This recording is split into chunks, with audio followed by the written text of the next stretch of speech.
Bienvenidos, bienvenidas a este tutorial que junto a Florencia Torregiani pensamos particularmente como destinatarios y destinatarias a quienes no tienen experiencia previa en el entorno virtual, cómo podemos configurar lo básico, ¿no? Como si dijéramos, bueno, lo que necesito saber para dar los primeros pasos una vez que ha sido creada el aula virtual para mi materia. Entonces, vamos a ir recorriendo algunas cuestiones que tienen que ver con recursos, actividades y seguimiento en la plataforma. Como ustedes ven, ya estamos dentro del campus virtual y el primer paso que vamos a dar es acceder con nuestros datos de usuario y contraseña. Muy bien, vamos a poner la información que corresponde. Recuerden que estos datos los facilitamos desde el área de educación a distancia. Como verán, aquí ya aparece mi perfil en la parte superior y ahora sí, como docente, puedo ir al espacio del campus para tutores. ¿Por qué decimos que es importante este espacio, sobre todo para quienes no tienen experiencia previa? Porque allí se van a sistematizar una serie de recursos, materiales, también tutoriales, que hemos pensado justamente para que ustedes puedan explorar y evacuar dudas respecto a las tareas en el campus virtual. También en la bienvenida, y como pueden ver, tenemos un documento que es importante, que son orientaciones iniciales para los docentes y para las docentes, y además cuentan con la posibilidad de hacerles consultas al área de educación a distancia, es decir, consultarnos aquellas cuestiones que consideren necesarias.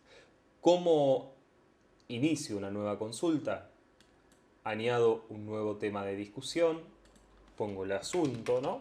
Consulta de prueba, el mensaje y lo envío al foro. Entonces se abre aquí un nuevo espacio para que nosotros podamos responderles las consultas. ¿Qué significa esto? Que cada una de las consultas va a tener su propio espacio dentro del aula virtual.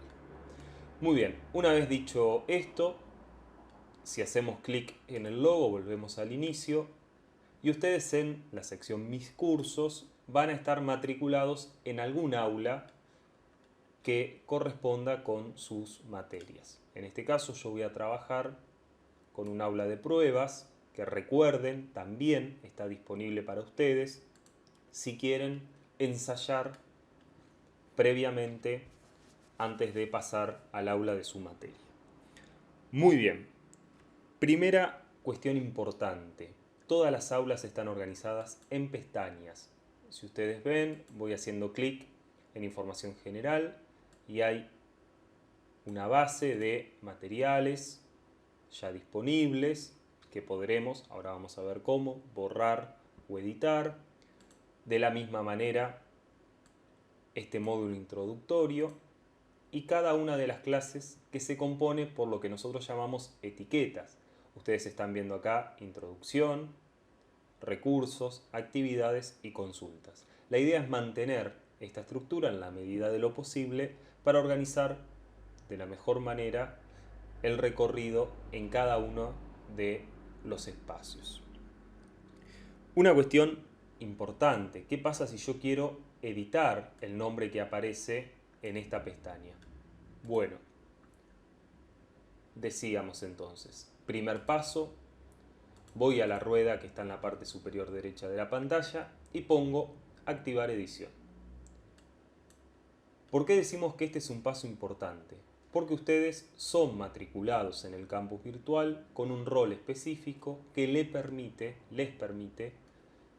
editar su propio espacio del aula, ¿no? Similar a lo que hacemos en una clase presencial, que configuramos nuestro ambiente de enseñanza. Entonces, ¿cómo se habilita la edición? Desde la rueda activar edición. De la misma manera podría desactivarla, ¿no? Y si prestan atención, ven que ya aparecen estas palabras, editar, aparecen algunas flechas que nos van indicando márgenes de acción posible que podríamos realizar.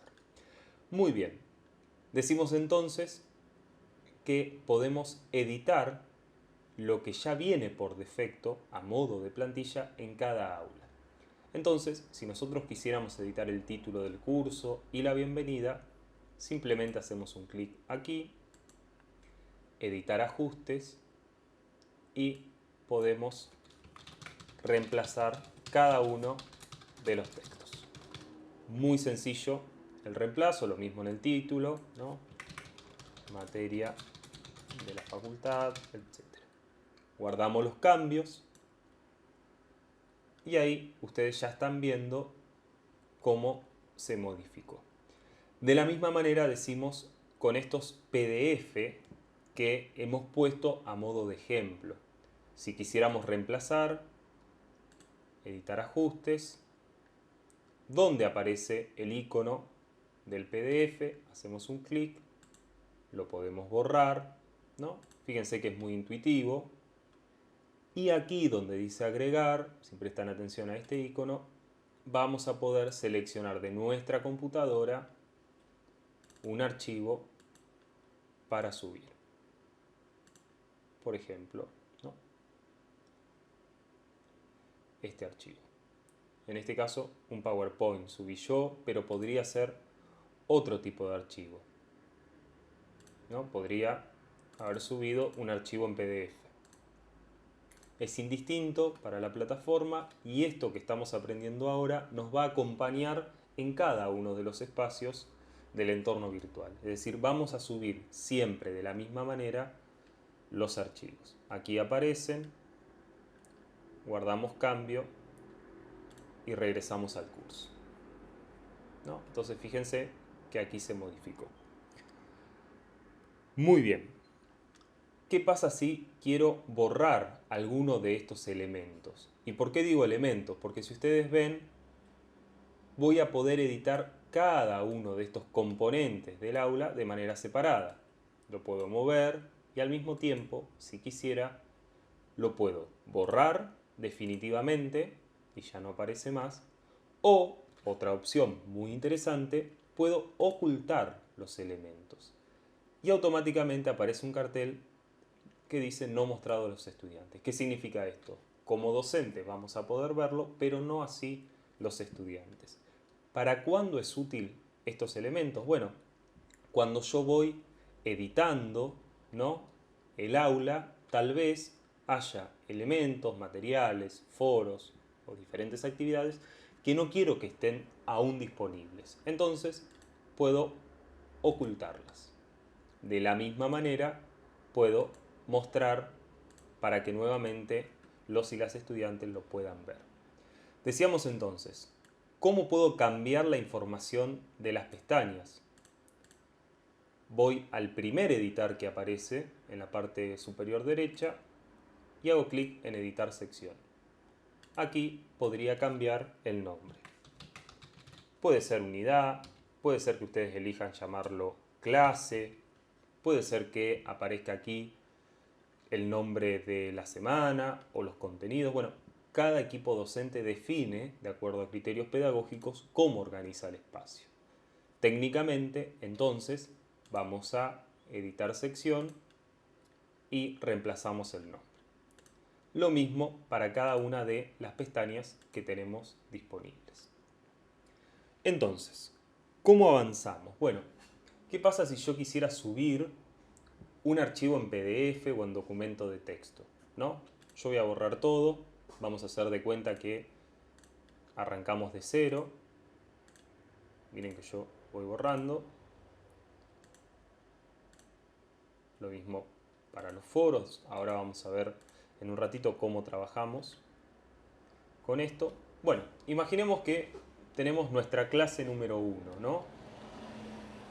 La introducción la vamos a editar en editar ajustes y aquí ustedes van a poder poner de manera sintética de qué se va a tratar esta pestaña o esta clase o esta unidad, ¿no? Serían como orientaciones para los y las estudiantes.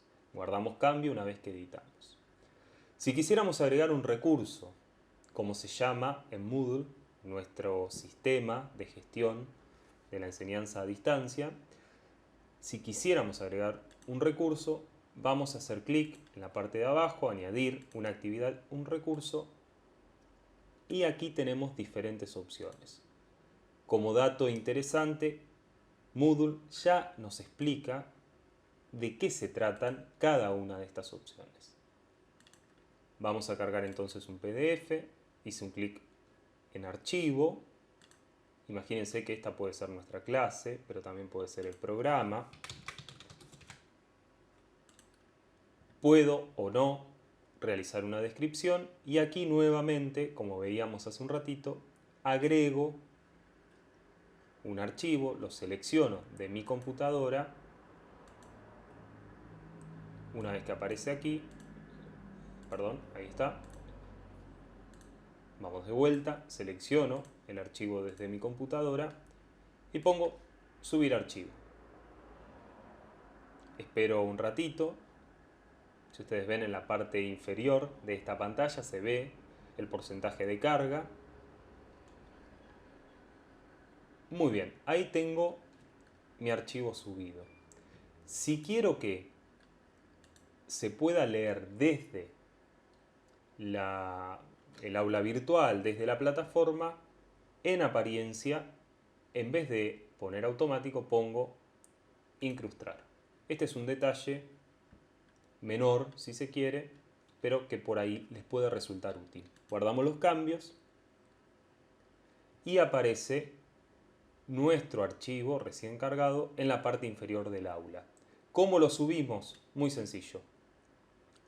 Lo agarramos con el mouse apretado y lo llevamos, en este caso, hasta recursos. Muy bien, ¿cómo cargamos una carpeta de bibliografía? Segunda cuestión. Añadimos una actividad a un recurso, vamos a la opción carpeta y ponemos agregar. En este caso, ponemos el título. Fíjense que esto nos está marcando que es obligatorio llenar este campo. Y aquí sí, en archivos, vamos a ir seleccionando cada uno de los documentos de nuestra bibliografía. Esperamos a que cargue. Muy bien, si quisiera agregar otro archivo, podría ser exactamente repitiendo el procedimiento. Bueno, nos vamos a quedar con estos dos. Guardar cambios y regresar al curso. Y nuevamente en la parte inferior aparece nuestra carpeta de bibliografía que vamos a ir subiendo hacia la parte superior para dejarla por debajo de la etiqueta recursos. Esto es lo que insistimos, organiza de otra manera el espacio. Muy bien, ¿qué otras cuestiones podríamos agregar? Imagínense que ustedes están trabajando con algún PowerPoint. Bueno, podríamos agregarlo exactamente de la misma manera. Vamos a elegir la opción archivo, poner agregar, en este caso PowerPoint, agregar, seleccionar archivo. Fíjense que una vez que aprendemos esta dinámica, después es bastante repetitivo e intuitivo. Elegimos un PowerPoint y subimos el archivo. Esperamos, por supuesto, guardamos los cambios y regresamos al curso.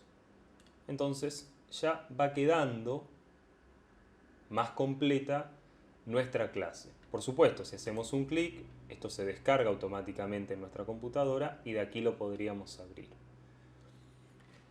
Muy bien, ¿qué otra cuestión podríamos agregar? Audios y videos. ¿Cómo lo vamos a hacer? Bien, vamos a ir a añadir una actividad o un recurso y en este caso vamos a usar la opción de página. ¿Qué es lo que nos permite esta opción? Trabajar con elementos multimedia, como pueden ser tanto el texto, pero también imágenes, audios y videos. Vamos a poner, por ejemplo, audios y videos de esta clase como título. Acá sí hacemos la salvedad de que la descripción no es importante que la completemos, pero sí el contenido de la página. Un error frecuente es empezar a escribir o a completar o a cargar los materiales en la descripción y en realidad deberíamos hacerlo en el contenido, que es obligatorio. Entonces, ¿cómo puedo trabajar con esta página? Bueno, puedo cargar texto explicativo, pero también, si prestamos atención a estos botones, muy similar a lo que conocemos, por ejemplo, de procesadores de texto, como puede ser Word o OpenOffice, puedo insertar una imagen, hago un clic, busco la imagen en mi computadora, subo el archivo, pongo insertar y aquí ya apareció la imagen. Por supuesto, y esto ya lo sabemos por los procesadores de texto, desde los vértices la puedo achicar. Puedo cargar, decíamos, un audio. Fíjense que aquí me fui al otro botón, insertar media de Moodle. Hago un clic, busco el audio. En este caso tengo aquí, clase 1, MP3, subo el archivo. Como ustedes pueden ver, los pasos son similares para cargar los diferentes tipos de contenido. Esperamos a que cargue. Muy bien, y acá fíjense que lo podría hacer una reproducción previa y pongo insertar. No se asusten si se ve así, esto efectivamente después se va a ver como un reproductor. Así que no se preocupen.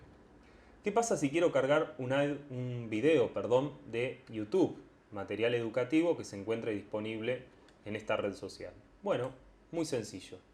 Voy al video, en la parte superior, copio completamente la dirección y vuelvo al aula. Una vez en el aula, pego la dirección, selecciono y me vengo aquí a insertar, editar hipervínculo. Chequeo que esté exactamente la misma dirección. En la parte superior, URL del hipervínculo y pongo actualizar. Muy bien, esto se ve así, pero luego me va a mostrar el video. Así que simplemente,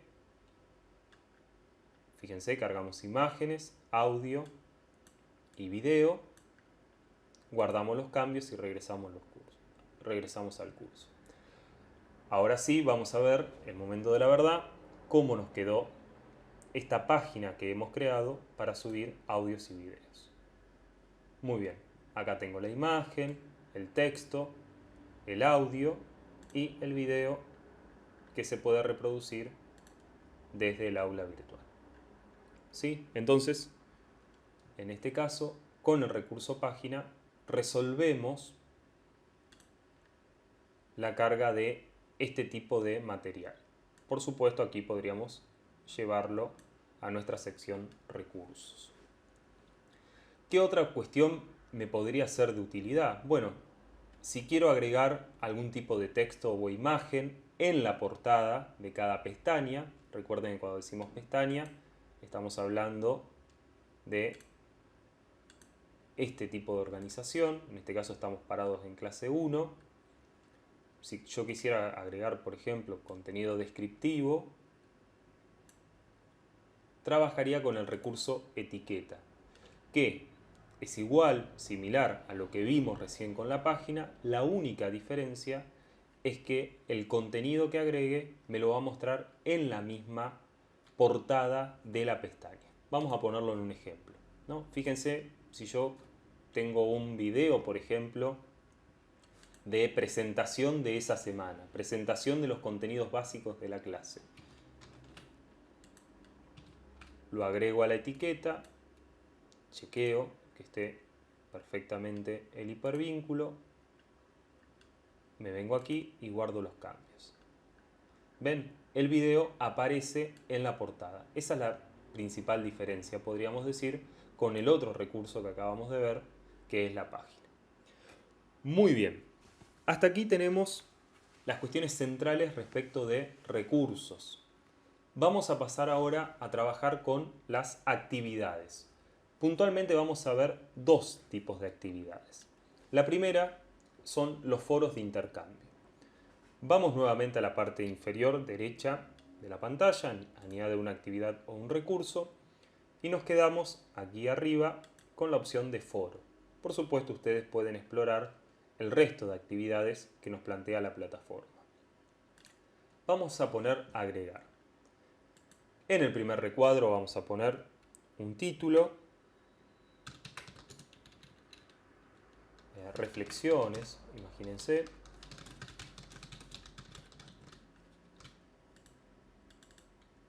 En la descripción vamos a poner, en este caso, la consigna, ¿no? Con todas las pautas que tengamos pensadas. Por ejemplo, escriba una breve reflexión sobre la modalidad de educación virtual. Esto sería nuestro espacio para escribir la consigna. Y acá sí vamos a prestar atención al tipo de foro.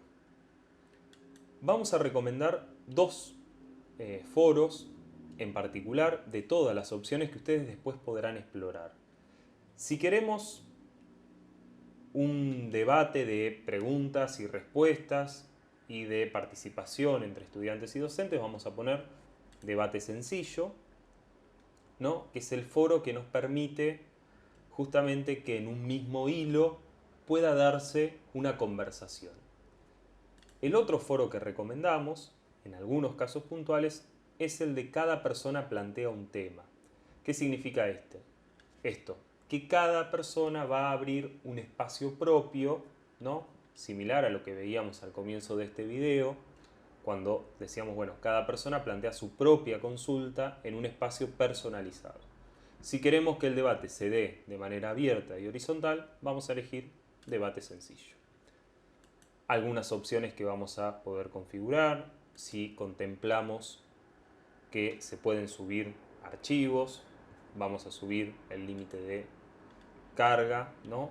O de espacio de este foro. La suscripción y el seguimiento, ¿qué significa esto? Le vamos a pedir a los estudiantes que se suscriban en caso de que así lo consideren, o vamos a ser nosotros quienes vamos a indicarle al foro que cada vez que haya una respuesta le llegue forzosamente al correo electrónico, ¿no? Esta es la famosa situación que alguien responde en el foro y nos llega a nuestro correo electrónico. ¿Cómo logramos esto? Con la suscripción forzosa, que por otra parte recomendamos si queremos que los estudiantes que aún no han participado sean de alguna manera notificados para entrar al aula. El resto lo vamos a dejar así por el momento, guardamos los cambios y regresamos al curso. Entonces, abajo del todo ya aparece nuestro foro creado. Lo vamos a subir, actividades. Si hago un clic, ustedes fíjense, escriba una breve reflexión sobre la modalidad, que sería nuestra consigna, y acá vamos a poder, y los estudiantes también lo van a ver por supuesto, responder, ¿no? Con el botón, y allí empezará la conversación. Muy bien. Segunda actividad que creemos importante para estos pasos básicos del campus tiene que ver con el espacio de entrega de tareas. ¿Para qué es útil? Bueno, como su nombre lo indica, si tenemos que presentar algún trabajo realizado en Word o un PDF, un parcial, un trabajo práctico, podemos establecer en qué espacio esto va a suceder. Entonces vamos a tarea, ponemos agregar, nombre de la tarea, entrega del primer parcial obligatorio. Imagínense, la descripción estará la consigna. Bueno, realizar las preguntas enviadas previamente en un archivo de texto, etcétera, ¿no? Aquí vamos a definir la disponibilidad, es decir, desde hoy, 16 de marzo del 2020, ¿cuándo va a ser la primer fecha de entrega? Esto es un escenario ideal, ¿no?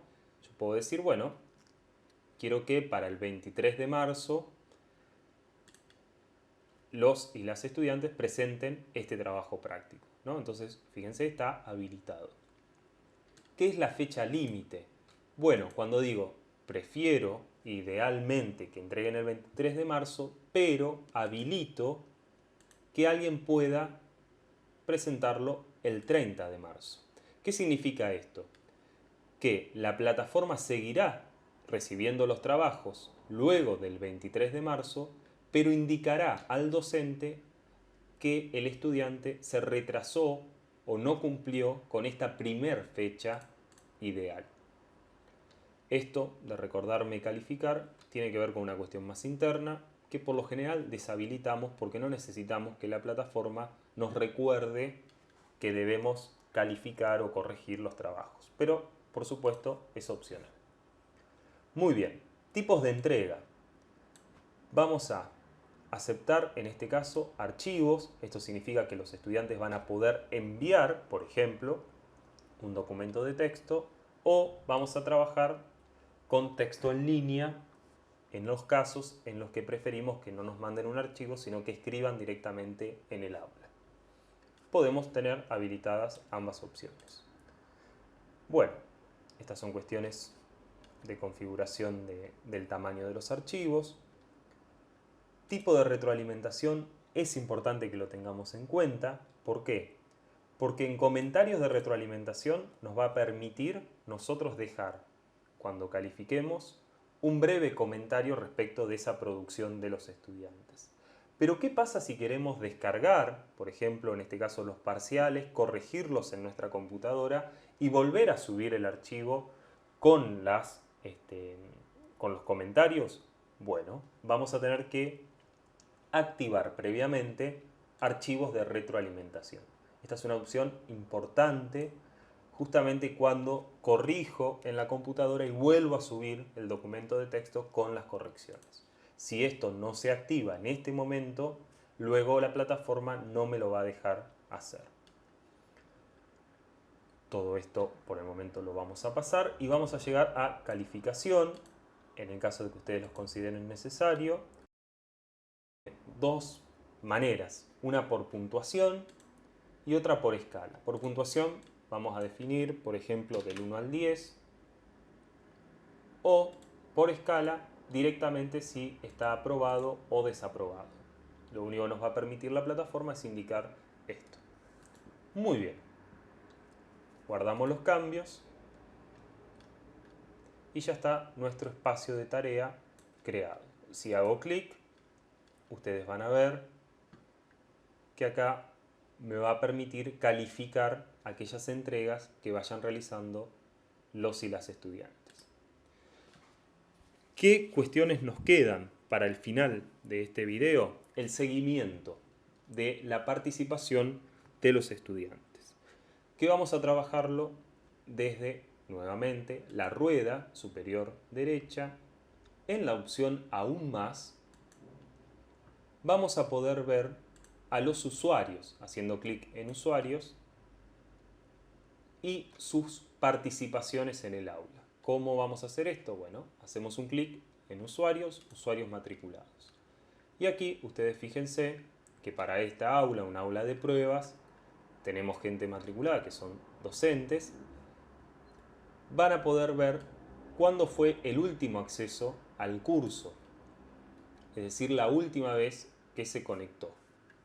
Esto es útil porque en el caso de que no haya una conexión deberíamos preguntarnos qué es lo que está pasando. Entonces, fíjense, yo voy a volver a hacer esto para repasarlo. Algo interesante es cuando me desplazo hacia atrás, lo voy a hacer desde aquí arriba. Por ejemplo, en este caso, vuelvo a aulas de pruebas, ¿sí? Esta ruta de dirección es muy útil para movernos hacia atrás y hacia adelante en los elementos del aula. Entonces decíamos, voy a la rueda, en la parte superior derecha, aún más, usuarios, usuarios matriculados. Y aquí puedo tener el registro de los estudiantes. ¿Qué más podría hacer? Bueno, enviarle un mensaje a aquellos estudiantes que yo considere que debería notificarles algo. Por ejemplo, de todo el listado, fíjense que acá yo voy marcando con un tic. Si me vengo a la parte inferior, puedo elegir enviarles un mensaje solo a las personas que seleccioné. Esto es muy útil justamente para los casos en los que tengo que comunicarme con una parte del grupo total. ¿Qué pasa si yo quiero comunicarme con todos y todas las estudiantes? Volvemos a la portada en aulas de prueba. Ustedes van a tener por defecto en cada aula este foro que es el de avisos o novedades. ¿Cuál es la característica de este espacio? Es que van a ser notificados todos y todas las estudiantes por correo electrónico de las comunicaciones que ustedes establezcan en este foro. Esto es importante y muy útil para dar comunicados de último momento, cuando abro o subo algún material para notificar. Recuerden que tenemos que reforzar el ingreso al aula incluso después de que comiencen las clases en el espacio virtual. Entonces, en este foro, si añado un nuevo tema, me aseguro que le va a llegar a todos y a todas las estudiantes a través de sus correos electrónicos, además de tenerlo en este espacio. Una vez que estoy, envío al foro. Muy bien. Hasta aquí, entonces, este tutorial, repaso de las cuestiones más importantes que deberíamos tener en cuenta al momento de dar los primeros pasos en la virtualidad. Por supuesto, seguimos atentos y comunicados en los canales que están disponibles. Gracias.